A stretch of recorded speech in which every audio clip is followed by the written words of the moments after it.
Hello and merry me. This is Confessions of a Modern Male Witch, and today is Sunday, February 12th, 2023. Very often when I meet new practitioners of magic or spirituality, they ask me, how do I get into it? How do I make a practice? How do I learn all of these things? Today, I want to take 15 minutes to show you how you can build yourself a spiritual practice. You can do it every day, very simply, simple setup, few tools or implements, and you'll create good intentions, build that spiritual hygiene, create a magical practice, and most of all, do things that are good for you. So let's begin. I want you to write down a couple of these things. You've obviously got the podcast and you can listen to it over and over again, but 3 basic things. Do it every day at about the same time. Do it with intention, and we'll dive into that a little more later. And most of all, do it for you. This is all about creating something that works for you and helps to grow you as a magical and spiritual being. There are 4 parts to it: prayer and meditation, divination, affirmations and gratitude, and finally your thoughts and reflections. And all of this, and I'm going to keep saying it, you can do in 15 minutes because we don't want this to be super elaborate. It's a ritual.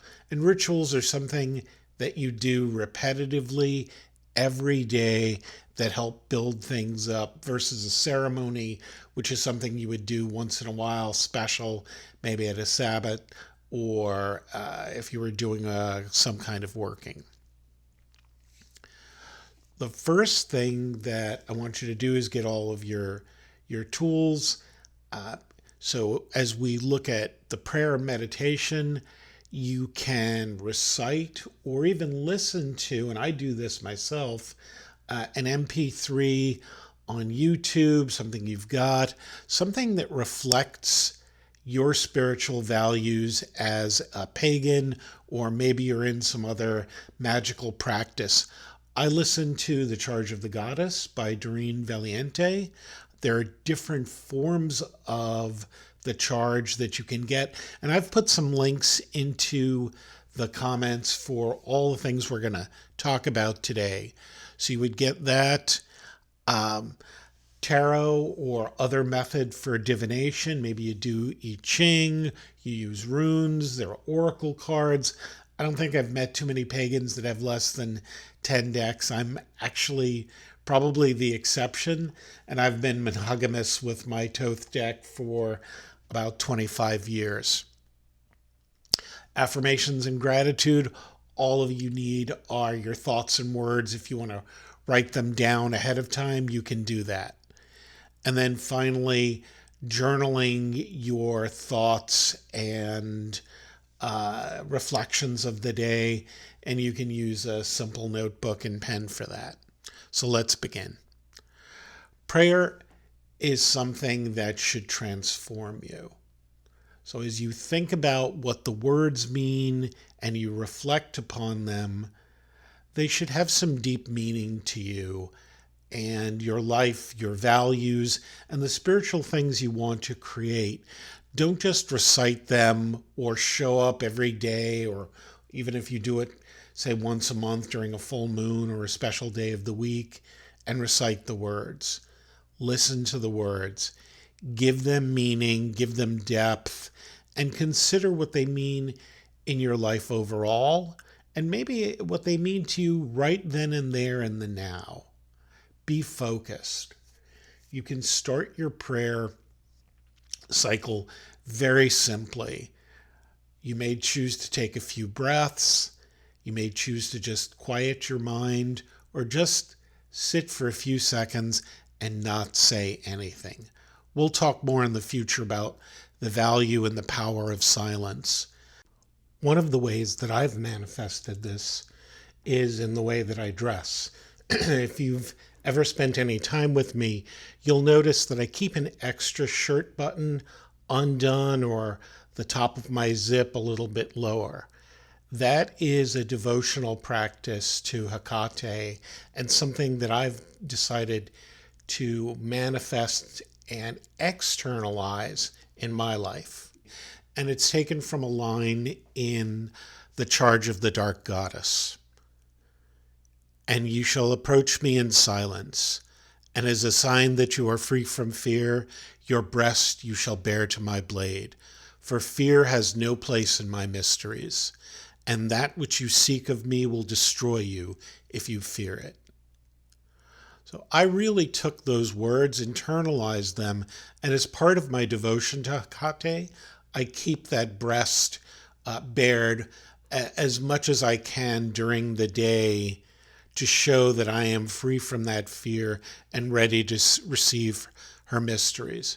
So that's the prayer portion, and it should take you anywhere from maybe the first 5 to 10 minutes of your practice while you consider the words. And that's the water aspect, and I didn't start with that, but prayer is water. The card pull or runes or whatever you're using is air. It's discerning. It's the thought. And I usually do a single card pull from my Thoth deck during the day. I'll do one as an example now. I pulled the Strength card, the 9 of Wands. The 9 represents attainment. Wands are will, fire, and it's the process of discovering your true strengths, an indication to trust yourself.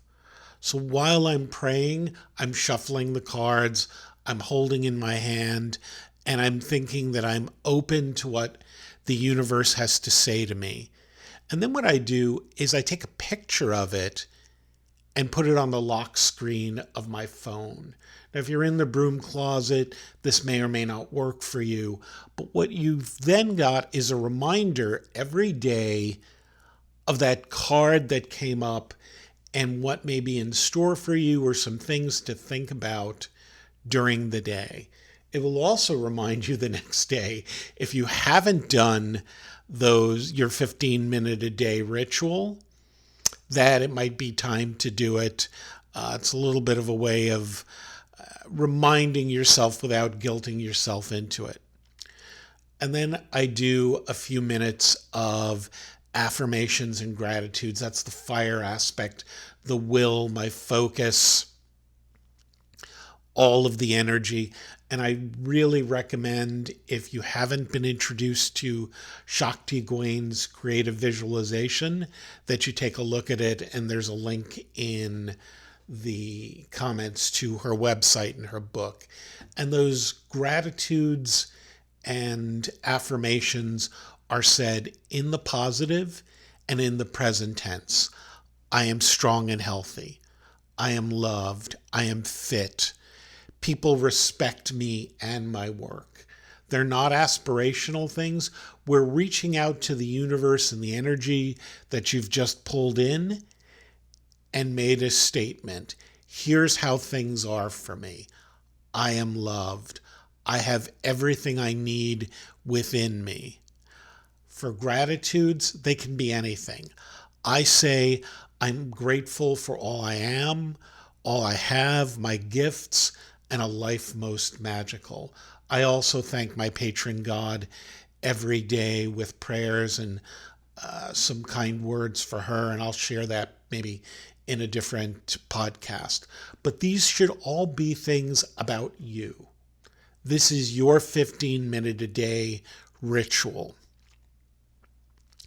And then finally, you're going to do your journaling. You'll know that I love my journals. I carry anywhere between 2 and 3 different types with me at any time to write down thoughts for business, for other things that I'm doing, plant work. All you need is something simple to write in. And whether you go to the stationery store and get an ordinary notebook or something bespoke from Etsy, have something to sit silent contemplation after you've done your prayers, your tarot card pull, your affirmations, and just write. Don't think about it. Put your thoughts down, put everything down that just occurred, and it gives you a chance to reflect on it after you've written it, as well as once a week. I sit down and I go back over my journal entries. I've put a link in the bottom to my blog article on how to do journaling, and this is a great way for you to manifest those dreams, things that you want, and put them into being. And that's your 4 steps. That wraps up your day and your devotional practice that you'll want to commit to yourself every single day. Thank you for spending some time with me. Please like, comment, and subscribe. If you found this useful, let me know. It encourages me to keep going. And if you really want to help me, you can also buy me a coffee. The link is in the details. Thanks.